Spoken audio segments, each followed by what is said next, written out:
Olá, boa noite, sejam todos bem-vindos. Vamos começar a nossa live de hoje. Tudo bem? Vamos lá, estamos começando a nossa live. Daqui a instantes nós vamos falar sobre alterações visuais relacionadas a doenças endocrinológicas e vice-versa. Vamos conversar juntamente com a Fernanda Wada, que é a nossa colega médica, que faz o seu trabalho sobre endocrinologia, tá? E vocês vão notar que tem muita coisa bacana de relação entre as duas especialidades, tá? Nós vamos falar com ênfase em algumas doenças, como por exemplo o diabetes, que pode comprometer a visão, e outras partes do corpo que nós vamos falar a respeito. Nós vamos falar também sobre doenças de tireoide, vamos falar também sobre alterações visuais relacionadas à glândula hipófise. A glândula hipófise é uma glândula que tem no nosso cérebro, né, na nossa cabeça, que também influencia na nossa visão, tá? Assim que a doutora Fernanda chegar, a gente já vai adicionar aqui. Olá, doutora Fernanda, tá aí?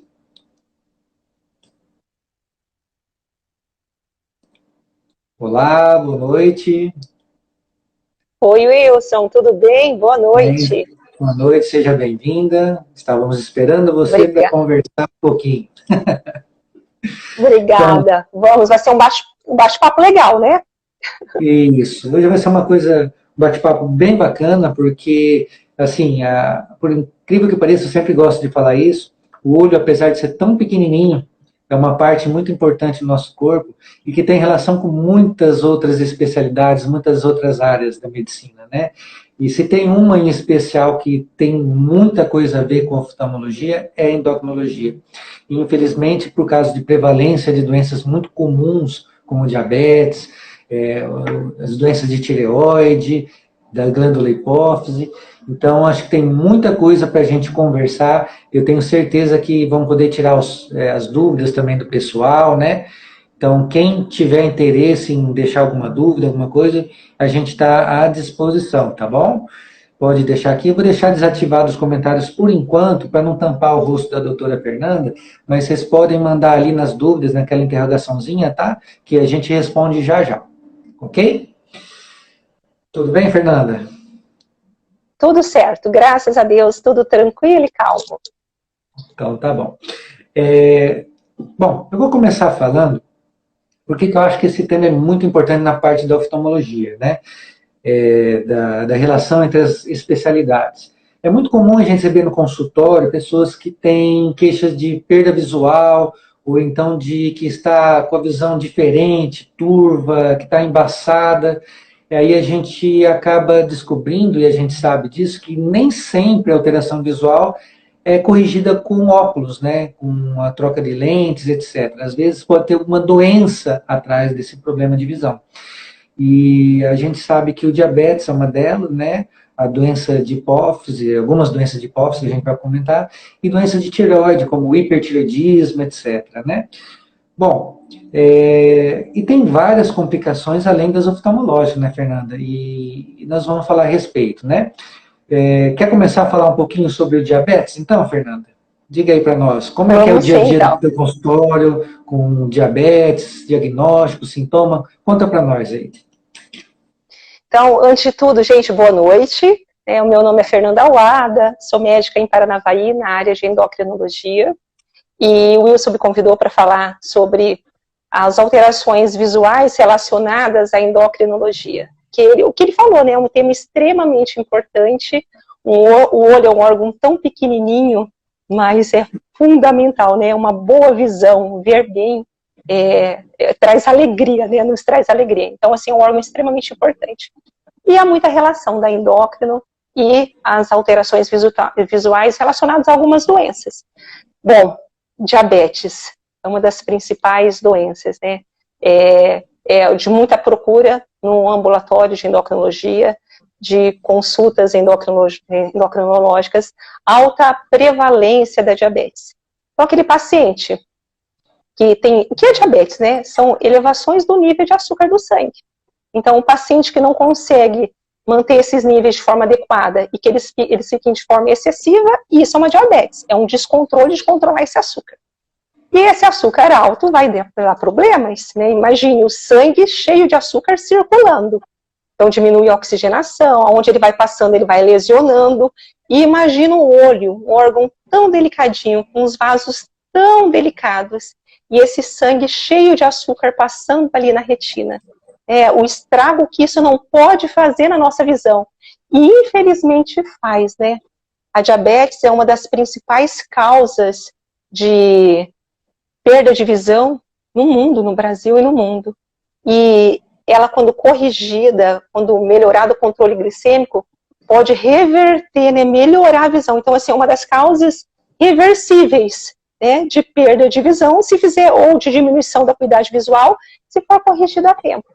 Então, aquele paciente diabético, Wilson, uma coisa importante, às vezes a gente acha que é o tempo da diabetes que vai fazer a diminuição da visão.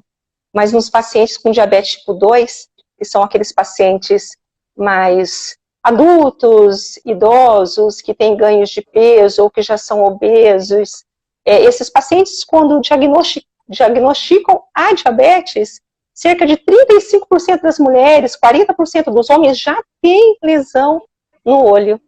Então, olha a importância, né, de fazer o diagnóstico e desse paciente ser acompanhado pelo oftalmologista para corrigir aquilo que é possível naquele momento e controlar os níveis de açúcar no sangue. Exatamente. A gente escuta às vezes, né, que diabetes é só a doença daquela pessoa gordinha, que se alimenta mal, que exagera nas coisas, né? Mas, Fernando, a gente sabe que não é só uma doença de gordinho, né? Tem vários tipos de diabetes, aliás, né? Diabetes principalmente insulino dependente e o não insulino dependente, né? O tipo 1 ou tipo 2, como era conhecido antigamente, né? E nem sempre é porque a pessoa está gordinha, não é verdade? Não, né? A gente tem, assim, a diabetes tipo 2 associada a fatores genéticos. E claro, que se houver erros alimentares, ganho de peso, pode precipitar o aparecimento da diabetes. Mas ela não é uma doença de pacientes gordinhos. Tem pacientes que se cuidam muito bem, mas a gente sabe que eles estão propensos a aparecer diabetes. Então, assim, quanto mais a gente cuida, a gente afasta a doença. Mas tem pacientes que mesmo se cuidando, vai aparecer o diabetes tipo 2. E a gente sabe que também tem o diabetes tipo 1, que é aquele diabetes da criança, normalmente em crianças, né? Em que, quando é feito o diagnóstico, a criança ou adulto jovem, que ele já precisa de insulina. Então, assim, não é erros alimentares, né? São fatores genéticos, mutações em receptores, uma falência da célula pancreática. Então, isso culmina naquele excesso de açúcar no sangue. E tanto no tipo 1 quanto no tipo 2, pode fazer lesão no olho. Exato. Então, assim, ó, a gente pode falar, desculpa.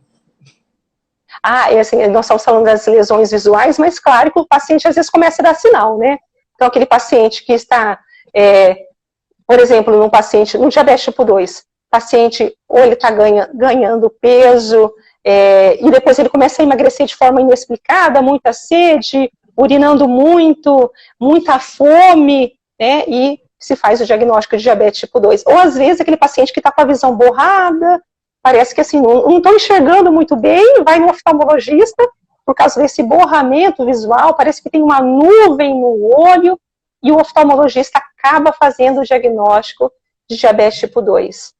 Porque assim, Wilson, no diagnóstico, paciente tipo 2, ele já pode ter lesão de fundo de olho, né? Ele já pode ter retinopatia diabética.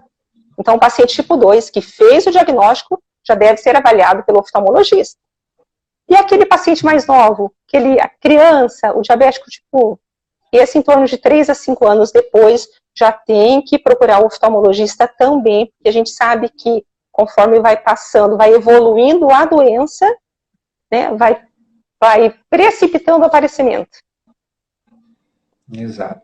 Então, assim, você falando dessa forma, né, A gente se depara no dia a dia do consultório mesmo, situações que o oftalmologista acaba fazendo o diagnóstico do diabetes.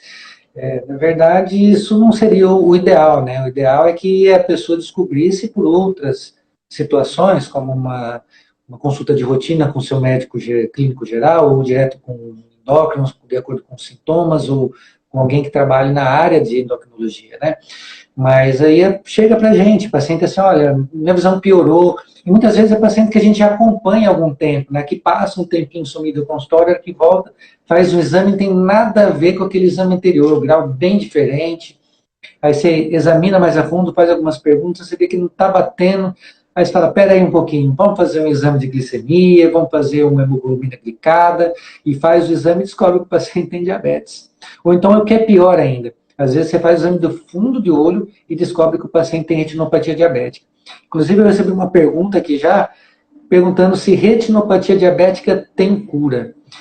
Olha, a retinopatia diabética já é um sinal que já tem uma doença instalada, tá? E a retinopatia diabética, ela é progressiva. Então, existem tratamentos para tentar frear essa patologia e muitas vezes estaciona ela. Tá? Mas tem que ser bem acompanhado porque ela é progressiva, ela pode continuar progredindo. Alguns fatores influenciam, como o tempo do diabetes, controle da glicemia e o tratamento adequado no momento mais precoce possível, né?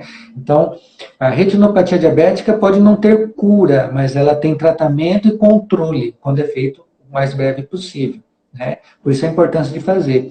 E assim, o que acontece com o diabetes não só no olho, mas no corpo todo, de uma forma geral, né? Resumindo o que você já falou, Fernanda, né?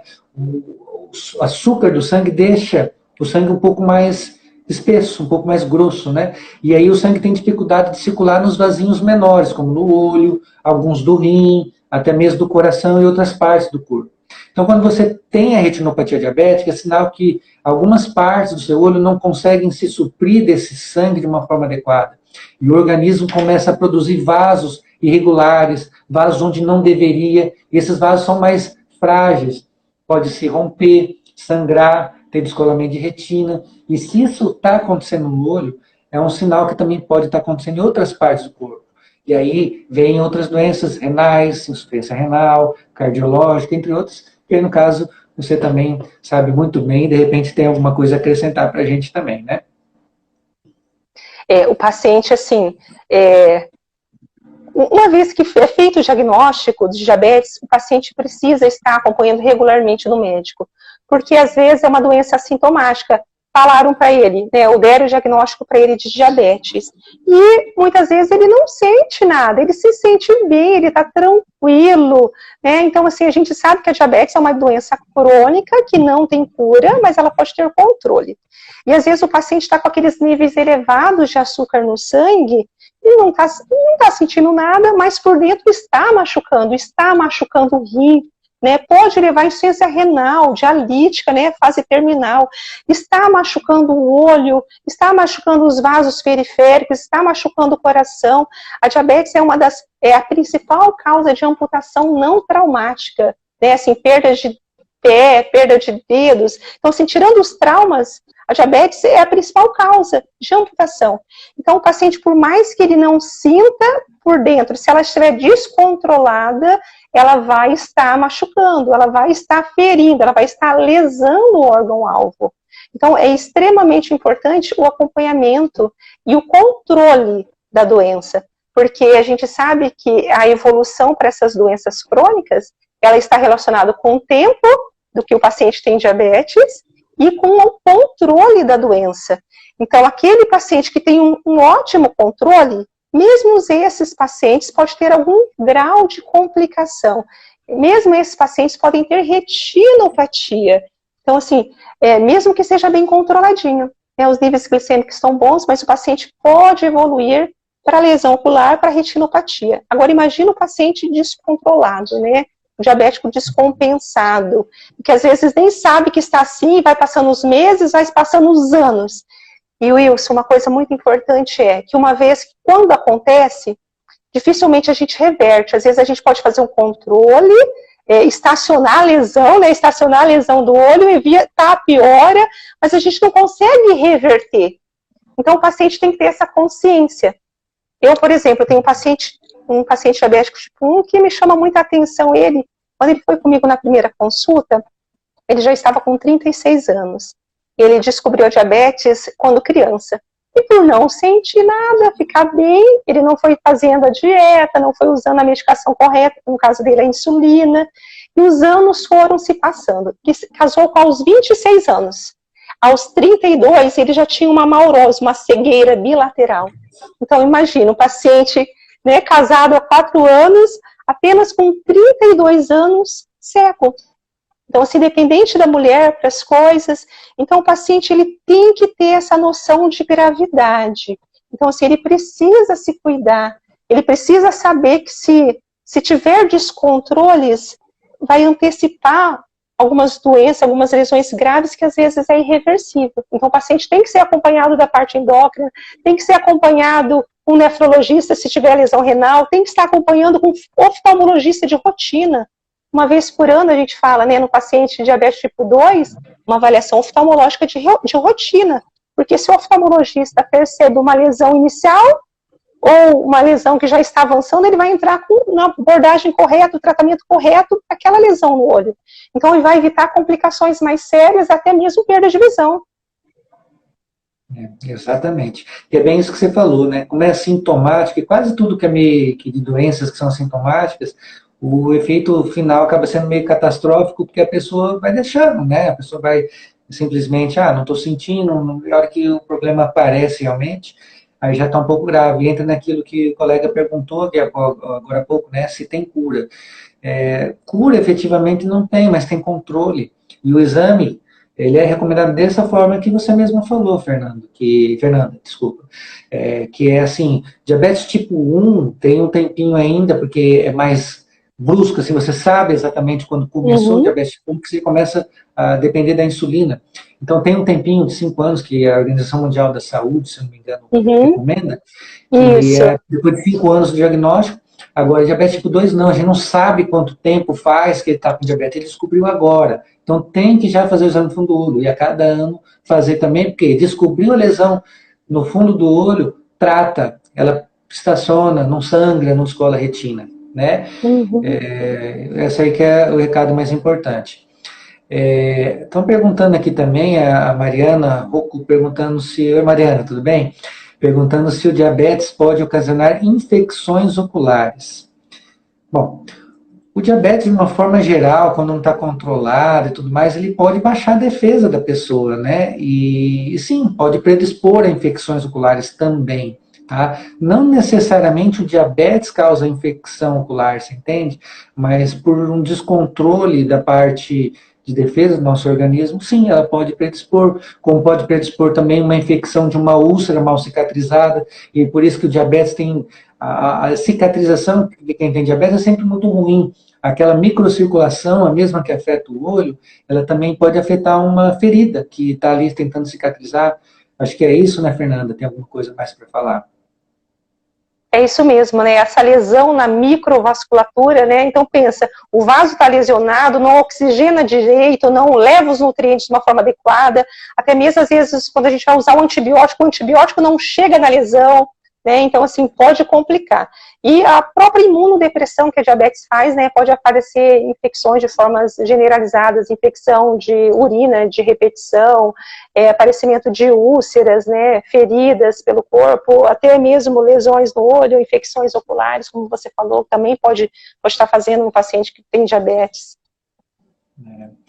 Bom, gente, para quem não chegou no começo, eu fiz aqui temporariamente o bloqueio dos recados aqui, mas vocês podem mandar dúvida, aquela interrogaçãozinha que tem ali embaixo, tá? Pode escrever, a gente vai respondendo. Aí, mais adiante, também nós vamos liberar para que vocês possam comentar e ficar aqui liberado para todo mundo, tá bom? Nós estamos falando de diabetes e nós estamos falando de doenças endocrinológicas que têm relação com distúrbios visuais, né? Estamos tentando fazer esse bate-papo aí bem agradável, bem gostoso, para que vocês possam tirar as dúvidas e aprender um pouco e ensinar também um pouco para a gente aqui com a experiência que de repente alguém tem para dizer também, tá bom? Fernanda, vamos falar um pouquinho também Se alguém tiver alguma pergunta sobre diabetes, pode continuar mandando, sem problema nenhum. Mas eu gostaria de falar com você também de outras doenças que são comuns, bem comuns, aliás, né? Que são as doenças de tireoide, né? O hipotireoidismo, que é bem comum, na alteração visual não tem tanta repercussão, mas pode dar aí também um embaçamento, um ressecamento ocular, algumas coisas. Mas o hipertireoidismo em comum, principalmente, o hipertireoidismo, pode dar uma alteração oftalmológica bem característica, né, que é bem evidente. Você olha para a pessoa e já percebe, né, muitas vezes. E o que seria? Fala um pouquinho do hipertireoidismo na forma... O que a pessoa sente quando tem hipertireoidismo? Fora o olho. Tá, Wilson, o hipertireoidismo que é um excesso de hormônios tireoidianos. Então, os hormônios da tireoide estão de forma excessiva, que é o hormônio do nosso metabolismo. Então, o paciente, de forma geral, vai se sentir acelerado. Então, o paciente com palpitação, paciente com tremores, paciente com instônias, com agitação, com perda de peso. Então, é um paciente que chama atenção, né, que faz nos suspeitar a possibilidade de hipertireoidismo. O emagrecimento excessivo de forma descontrolada e que o paciente não desejava aquele emagrecimento. Então, imagina, o paciente com batedeira, trêmulo, insônia, agitação, perda de peso, nos faz pensar em hipertireoidismo. E o diagnóstico de hipertireoidismo é dosar os hormônios tireoidianos. Então, a gente percebe que os hormônios tireoidianos, principalmente o T3, está alto, e o TSH, que é um hormônio que regula a tireoide, ele está baixo. Isso pensando no hipertireoidismo primário, né? E é o que você falou, a gente às vezes pode observar no hipertireoidismo as lesões oculares. Então, aquele paciente que você olha para ele e fala assim, opa, tem alguma coisa no olho, sabe aquele olhar assustado? Né? Então, o paciente normalmente tem aquele olhar assustado, porque na autoimunidade, vamos pensar no hipertireoidismo por autoimunidade, na doença de Graves. Então, esses autoanticorpos, que são anticorpos nossos, que nós produzimos, esses autoanticorpos podem ir lá no fundo do olho, lá na região da musculatura, né, extraocular, na musculatura atrás do olho, na gordurinha atrás do olho, e estimular, fazer um crescimento, né, tanto do tecido gorduroso, tanto do tecido muscular, e isso pode projetar o olhinho para frente. Então fica aquele paciente com o olhinho saltado, parece que ele está assustado. E sem contar também que pode fazer retração, né, palpebral. Então a pálpebra vai para trás, o olhinho vai para frente, a gente olha para o olho e já chama atenção. E tem pacientes, Wilson, que acontecem essas lesões oculares antes mesmo do hipertireoidismo. Então, assim, a gente olha para ele, né, o oftalmologista olha, vê aquele olhinho, ele vai no oftalmo, né, vê aquele olhinho assustadinho, assim, parece um olhar assustado, e às vezes ainda não tem as alterações, o excesso de hormônios tireoidianos. Mas quando vai dosar os anticorpos, eles já estão elevados. Então, assim, é uma alteração relativamente comum, sim, do hipertireoidismo na doença de Graves. A gente fala uma orbitopatia de Graves, né? Acomete toda a orbitazinha. Isso aí. O hipertireoidismo, né, a doença de Graves, ela tem essa característica do olho, é como se fosse que a bola do olho realmente vai para fora, quase, da órbita. E projeta, né? Isso. Inclusive, a pálpebra, em algumas pessoas, não conseguem mais fechar o olho, e aí isso provoca lesões na córnea, na superfície da córnea, né? Bom, aqui a gente tem o desenho de um olho, né?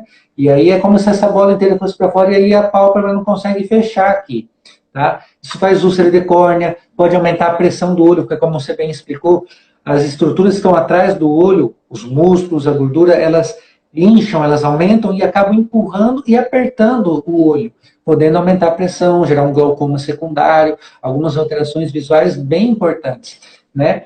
Então, o hipertireoidismo é uma doença que pode sim comprometer a visão.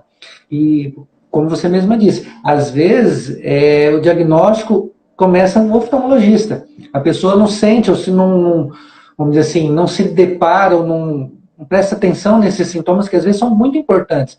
Mas a pessoa acha que é outra coisa, que é estresse, que vai passar, que não está dormindo mal, que perdeu peso porque não está se alimentando bem, porque está corrido, não sei o quê. E a hora que percebe, já está com a doença que poderia e pode ser tratada de uma forma relativamente simples, muitas vezes reversível, nesses sintomas que ela está sentindo, né? E é uma doença que, infelizmente, também não é rara. né? Tem alguns casos aí Não é aparecendo no consultório. não é rara, né? A gente, nesses pacientes, a gente precisa fazer o tratamento local mesmo, né? Às vezes usar lubrificante, porque o olho está projetado, a pálpebra está retraída, então ele não consegue fechar adequadamente a pálpebra, não consegue lubrificar adequadamente o olho. Então, às vezes ele vai precisar, né, dos colírios, vai precisar usar um tampãozinho à noite para não ressecar a córnea. E é muito importante nesses pacientes o controle do hipertireoidismo. Então, assim, o tratamento da oftalmopatia de Graves, um dos tratamentos, além das medidas locais, né, é controlar o hipertireoidismo. Então, esse paciente precisa ser tratado, porque uma vez que começa a diminuir esses hormônios tireoidianos, começa a melhorar esse quadro de lesão ocular, né, de orbitopatia. Alguns pacientes precisam usar medidas imunossupressoras, às vezes corticóide em dose mais alta, para a gente diminuir bastante essa inflamação do olho, porque ele está, às vezes, muito inflamado e pode comprimir o nervinho, né, fazer uma neurite, né, óptica. Então, assim, ele pode fazer uma lesão lá nos nervinhos e fazer perda de visão por conta disso. E alguns pacientes precisam até fazer cirurgia, né, para descomprimir o olho, de tão grave que às vezes pode ser, se esse paciente permanecer, né, nesse hipertireoidismo, com essa compressão dessa região ocular. Exato. Às vezes precisa cirurgia, além do tratamento mesmo, bem lembrado. Fernanda, vamos falar, a gente pode a qualquer momento voltar nesses assuntos, se alguém quiser fazer alguma pergunta, né? Mas vamos falar de uma outra agora? Estava lembrando de uma doença que às vezes o paciente chega no consultório para a gente, fala assim, doutor, eu perdi meu campo visual, eu só estou enxergando lateral, ou às vezes só de um lado, e é uma doença que a gente, quando vê assim, a gente já pensa em uma alteração também endocrinológica, assusta, porque essa tem algumas implicações que podem ser mais graves, por causa da localização que ela está, né? Dependendo do tamanho, dependendo do volume que ela causa, ela pode provocar até hipertensão intracraniana e uma série de consequências que são graves, né? Eu estou falando de doenças da glândula hipófise, tá? E além dessa parte, assim, que às vezes o paciente chega para a gente, então, perdi um campo visual de um lado, geralmente é mais assim, né, o paciente vê só a parte interna ali. Quais seriam, na sua opinião, aí, as outras doenças que poderiam causar essa perda visual relacionada aí à hipófise, Fernanda? Wilson, os tumores hipofisários, os adenomas hipofisários. A hipófise é uma glândulazinha que a gente tem aqui, ó, dentro do nosso crânio, na base do crânio. Uma glândula bem pequenininha, em torno de 1 centímetro. E essa glândula, uma relativa frequência, ela pode ter alguns tumores, que são tumores benignos. Mas assim, o que é um tumor benigno? É aquele que não é câncer, mas não quer dizer que ele não vá fazer mal. Porque esses tumores benignos, né, que eles não são câncer, mas eles produzem alguns hormônios. E além de produzir alguns hormônios, eles também podem crescer e comprimir umas estruturas bem importantes que a gente tem ali, que é a regiãozinha ali onde passa o nervo óptico que cruza, né, o quiasma óptico. Então, tumores hipofisários, adenomas hipofisários, podem, como você falou, né, fazer alterações visuais. Da alteração visual mais frequente é aquela que você disse, né? O paciente olha assim, então é uma visão de cavalo, é como se tivesse um tapa-olho. Aqui tá tudo bem, aqui, ó, o que passa da minha mão eu já não enxergo direito. Essa é uma alteração visual mais frequente dos adenomas hipofisários. Mas claro que ele pode ter outro tipo de alteração visual. Mas antes mesmo, às vezes, de fazer uma alteração visual, ele já pode dar alguns sinais, né? O paciente, às vezes, com aumento de prolactina, por exemplo. Então, aquela mulher, né, que vai se queixar de irregularidade menstrual, vai falar que, às vezes, a mama está saindo um pouco de leite, ela está observando isso. Então, são alguns tumores hipofisários, né? O prolactinoma, por exemplo. É um tumor hipofisário que produz esse hormôniozinho. Então, ela vai ter algumas queixas clínicas. E dependendo do tamanho desses tumores, pode ter alterações visuais. Os tumores muito pequenininhos, não. Eles não vão comprimir, né, não vão se expandir de forma suficiente para lesar, alterar campo visual. Mas os tumores maiores que 1 centímetro, esses podem sim, né, fazer uma compressão ali na região do quiasma, do nervinho onde cruza o nervo óptico e fazer essas queixas visuais. Ora eu não enxergo aqui do lado de fora, ora eu não enxergo algum quadrante aqui. Então, assim, é bem lembrado. O tratamento, então, assim, já que a gente falou nesses tumorezinhos que podem fazer alterações visuais, a gente pode tratar alguns deles com a medicação. Então, a medicação diminui os hormônios, a medicação pode diminuir o tamanho do tumor, então isso pode aliviar, né, assim, volta a restaurar a visão. Mas em alguns casos o paciente tem que fazer cirurgia, né, o tratamento é cirúrgico, dependendo do que ele produz de hormônio e qual o tamanho dele, né, a extensão, o nível de compressão, então às vezes esse paciente não vai responder com a medicação e a indicação é um tratamento cirúrgico. Mas ele pode realmente procurar um oftalmologista, né? Como primeira queixa, opa, não parece que eu não estou vendo aqui, e procura um oftalmologista. Tá. Fernanda, eu tive os comentários aqui enquanto a gente fala, né? Se alguém tiver alguma questão e tudo, mas assim, bem lembrado essa questão do tratamento, porque inclusive assim, eu tenho vários pacientes que eu já acompanho com esse problema de tumor de hipófise, e que felizmente estão super bem, tá? Responderam bem com medicamento, e muitas vezes só o medicamento mesmo, via oral, o tratamento acaba resolvendo, só que alguns acabam tendo que fazer cirurgia, porque como é uma massa, é um tumor, é um crescimento dentro do cérebro, ele pode aumentar a pressão intracraniana também, pode comprimir estruturas importantes do nosso cérebro, e pode dar alguns outros sintomas além dos visuais, tá? Alguns sintomas até bem graves. Também pode fazer alteração no fundo do olho, né? Às vezes a gente vê o campo visual alterado no exame, mas às vezes a gente olhando o nervo, ele está bem inchado, que a gente fala, com edema de papila, né? Por causa da pressão intracraniana, tá? Teve uma pergunta aqui que foi feita no questionário aqui, pela Miriam. Ela perguntou que quem tem diabetes, o sangue pode parar. Eu não sei se eu entendi bem, Fernando, mas eu entendi que ela quis saber se ela pode ter uma trombose, uma obstrução vascular por causa do diabetes, né? Eu acredito que sim. Você quer falar alguma coisa a respeito? A diabetes, esse excesso de açúcar no sangue circulando, ele vai lesionando os vasos, né?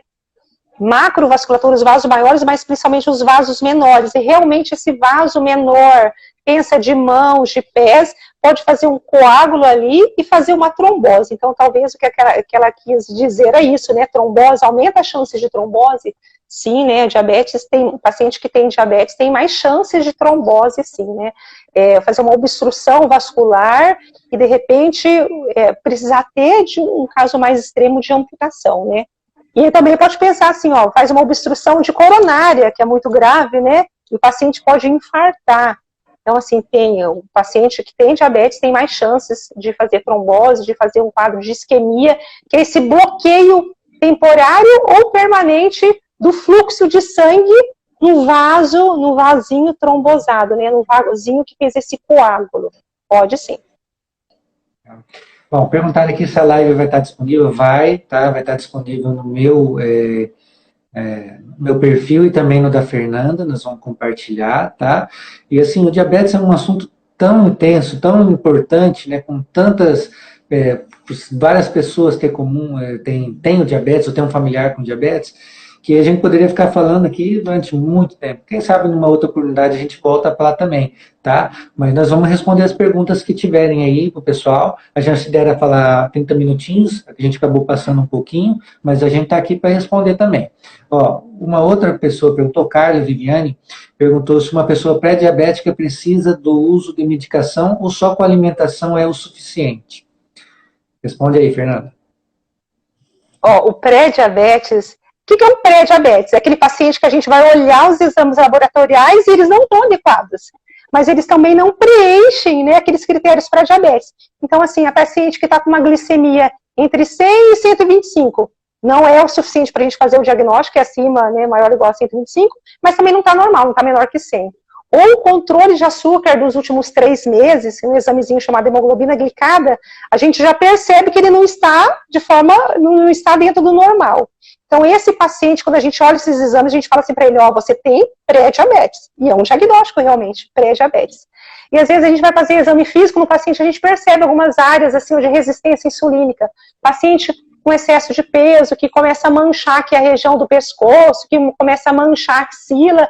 A gente fala assim, parece que tem sinais, né? Isso pode ser um pré-diabetes. E a gente faz os exames laboratoriais, né? E confirma isso. E, assim, o tratamento é prevenir o aparecimento da diabetes. E como que a gente previne o aparecimento da diabetes? Então, o paciente, a gente estimula ele a fazer atividade física. O indicado de atividade física é pelo menos 150 minutos por semana. Pode ser 30 minutos todos os dias, ou pode ser de 1 hora, 3 vezes por semana. E cuidados com a alimentação, né? Uma dieta com menos carboidrato, que são massas em geral. Arroz, macarrão, batata, mandioca, pão, açúcares, né, doces. Então, uma redução de carboidratos. Então, o paciente que começa a fazer atividade física, começa a melhorar o hábito alimentar, esse é o tratamento do pré-diabetes, né? Então, assim, ele afasta aquilo que, assim, fala assim, paciente com pré-diabetes é um pezinho na diabetes e um pezinho normal. Então, qualquer hora ele pode escorregar para um dos dois lados. Então, o paciente que cuida da alimentação e começa a fazer atividade física, e se é um paciente que é obeso, tem sobrepeso, começa a perder peso, esse é o tratamento do pré-diabetes. Então, talvez ele não se torne diabético se ele tiver esses cuidados, né? Ele se afasta da doença com esses cuidados. A Mariana fez uma pergunta, acho que você já acabou respondendo. Ela perguntou se manchas na axila e no pescoço podem ser sinal de diabetes. Pode ser, inclusive, sinais de pré-diabetes, né? Então, aquele paciente normalmente são os pacientes com sobrepeso ou obesidade, que a gente vai examinar. Tem essa manchinha aqui, ó, no pescoço, mancha mais escura. Tem paciente que acha que é sol, Wilson. A gente fala assim, nossa, mas eu sempre achei que é sol. Aí a gente levanta o cabelo aqui e fala assim, ó, mas aqui não pega sol. E também tá escurinho, né? Tem paciente que acha que a virilha tá escura porque uma coxa fica passando na outra coxa. Não, e essas são alterações de insulina. Então, aquele paciente começa a manchar o pescoço, manchar a axila, manchar a virilha, é um alerta, se chama acantose nigricans, e um dos motivos é resistência insulínica. Que são aquele paciente que, às vezes por erro alimentar ou por ter uma alteração genética, ou ganho de peso, ele vai cada vez mais aumentando os níveis de insulina. E uma vez que aumenta os níveis de insulina, há uma resistência a esse hormônio. Aí chega uma hora que ele começa a fazer essas alterações de pele, sim. Então é um dos sinais de pele. Pode ser um sinal de pré-diabetes? Pode, sim. Beleza. Pessoal, queria convidá-los a nos acompanhar aí pelo Instagram. As pessoas que já me seguem estão convidadas a seguir a Fernanda. As pessoas que acompanham a Fernanda também estão convidadas a me seguir. A gente costuma fazer lives a cada 1 ou 2 semanas sobre assuntos que são importantes, como esse que a gente está falando hoje, né? Então, aí fica o convite. A semana que vem, né, Fernanda, se você me permite, eu quero convidá-los para assistir uma live na quarta-feira da semana que vem com a doutora Lorena, reumatologista, que nós também vamos falar de doenças reumatológicas relacionadas à visão. E tem muita coisa legal, artrite, artrose, lúpus, e podemos até falar um pouquinho da cloroquina, que está tão na moda agora, que a gente usa para doenças reumatológicas, né? Então, quem sabe tem alguma coisa bem bacana esperando a gente a semana que vem, né? Então, estão convidados. Tem mais algumas perguntas? Vamos respondendo aqui, Fernanda. Ó, a Catarina, ela perguntou, isso mesmo que for genético, que já tenha caso na família, pode ser evitado, o diabetes? Eu acredito que sim, né? Pode, Wilson. Sim, né? A diabetes tipo 2 está muito associada a fatores genéticos, sim. A gente vê histórias, né, de pai que tinha diabetes, ou de irmãos que têm diabetes. Então, a gente tem uma predisposição genética, bem associada ao diabetes tipo 2.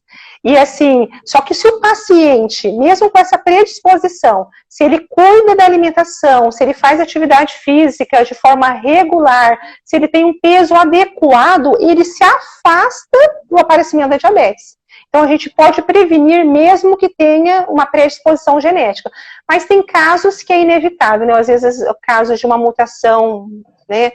Então, assim, o paciente, às vezes, ele se cuida tão bem, mas aparece, né? Então, a gente fala, assim, uma forma mais atípica de diabetes, né? Que são aqueles pacientes mais jovens, que não têm obesidade, que são magrinhos. E mesmo assim, esses pacientes pode desenvolver a diabetes. Bacana. A Carla perguntou, fez uma outra pergunta aqui. Os exames podem ser repetidos de quanto em quanto tempo para saber se houve melhora? Fernanda? É assim, se o paciente está com descontrole glicêmico, vamos supor, ele está com a diabetes descontrolada, e aí a gente orientou, reforçou a necessidade da dieta, da atividade física, e fizemos mudança na terapia medicamentosa dele, normalmente, 3 meses depois, eu reavalio esse paciente. Por que 3 meses depois? Porque tem um exame muito importante chamado hemoglobina glicada, que é um exame que mostra o controle do açúcar do sangue dos últimos 3 meses. Então, se a gente mexeu na terapia, a gente vai usar ela como base. Então, se o paciente tinha esse exame alto, uma hemoglobina glicada mais alta, depois de 3 meses ela já estabilizou. Então, eu já consigo comparar e ver a resposta da terapia. Se é um paciente que já usa insulina, eu já peço para ele voltar um pouquinho antes, porque daí ele vai me trazer aqueles controles de glicemia, de pontinho de dedo. Mas isso vai depender, tá, Wilson? Então, assim, a cada 3 meses dá para fazer uma hemoglobina glicada. Se o paciente está bem controladinho, 4 a 6 meses. Então, assim, vai depender do paciente e do que a gente sente ali da consulta dele. Mas a cada 3 meses a gente consegue fazer essas avaliações pela essa hemoglobina glicada e observar se o controle foi bom, se está satisfatório ou não. A Sueli mandou uma pergunta aqui, mas ficou cortada, pelo menos eu não estou conseguindo ver inteira.